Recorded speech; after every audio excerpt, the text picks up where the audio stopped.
Yesaya. Beginilah firman Tuhan. Sesungguhnya hamba-Ku akan berhasil. Ia akan ditinggikan, disanjung, dan dimuliakan. Seperti banyak orang tertegun melihat dia, rupanya begitu buruk, tidak seperti manusia lain, dan tampaknya tidak seperti anak manusia lain. Demikianlah ia akan membuat tercengang banyak bangsa, dan raja-raja akan mengagungkan mulutnya melihat dia. Sebab apa yang tidak diceritakan kepada mereka akan mereka lihat, dan yang tidak mereka dengar akan mereka pahami. Maka mereka berkata, siapakah yang percaya kepada berita yang kami dengar? Kepada siapakah tangan kekuasaan Tuhan dinyatakan? Sebagai tahu, hamba Yahweh tumbuh di hadapan Tuhan, dan sebagai tunas ia muncul dari tanah kering. Ia dihina dan dihindari orang, seorang yang penuh kesengsaraan dan biasa menderita kesakitan. Ia sangat dihina sehingga orang menutup mukanya terhadap dia, dan bagi kita pun dia tidak masuk hitungan.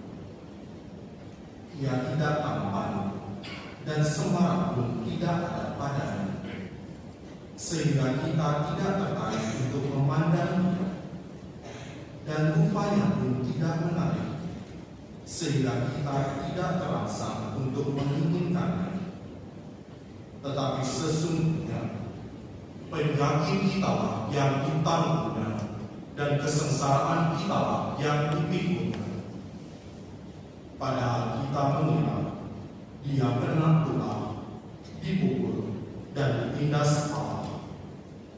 Sesungguhnya dia tertikam oleh karena pemberontakan kita, dia diremukkan oleh karena kejahatan kita. Derita yang mendatangkan keselamatan bagi kita ditimpakan kepadanya, dan oleh bilur-bilurnya kita menjadi sembuh. Kita sekalian sesat seperti domba, dan masing-masing mengambil jalan sendiri. Tetapi Tuhan telah menimpakan kepadanya kejahatan kita sekalian. Dia dianiaya, tetapi dia membiarkan diri ditindas dan tidak membuka mulutnya. Seperti anak domba yang dibawa ke pembantaian, seperti induk domba yang teluh di depan orang-orang yang menggunting bulunya, ia tidak membuka mulutnya. Sesudah penahanan dan penghukuman ia terambil. Dan tentang nasibnya, siapakah yang memikirkannya? Sungguh, ia terputus dari negeri orang-orang hidup, dan karena pemberontakan umatku, ia kena tulah. Orang menempatkan kuburnya di antara orang-orang fasik, dan waktu mati, ia ada di antara penjahat-penjahat. Sekalipun dia tidak berbuat kekerasan, dan tipu tidak ada di dalam mulutnya.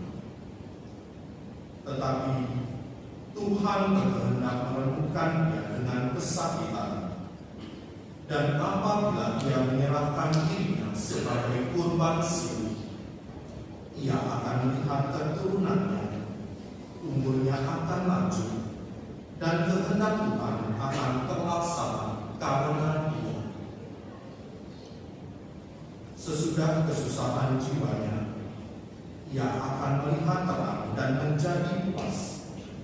Sebab Tuhan berfirman, hamba-Ku itu sebagai orang yang benar akan membiarkan banyak orang oleh hikmatnya, dan kejahatan mereka dia aku akan bagikan kepadanya orang-orang besar sebagai rampasan, dan ia akan memperoleh orang-orang kuat sebagai jarahan. Ini semua sebagai ganti, karena ia telah menyerahkan nyawanya ke dalam maut, dan karena ia terhitung di antara para pemberontak, sekalipun ia menanggung dosa banyak orang dan berdoa untuk pemberontak-pemberontak. Demikianlah sabda Tuhan.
dari surat kepada orang Ibrani.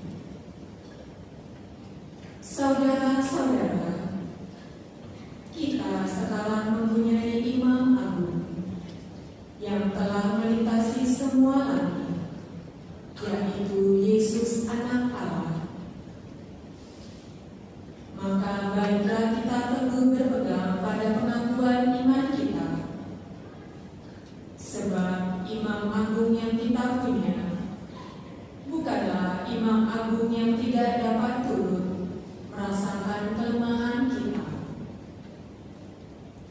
Sebaliknya, ia sama dengan kita. Ia telah dicobai, hanya saja tidak berbuat dosa.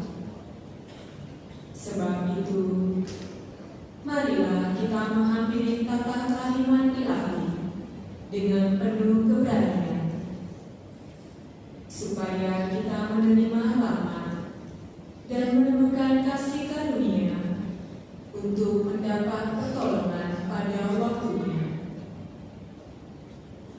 Dalam hidupnya sebagai manusia, Yesus telah mempersembahkan doa dan permohonan dengan ratap tangis dan keluhan kepada Dia yang sanggup menyelamatkannya dari maut, dan karena kesalehannya ia telah didengarkan.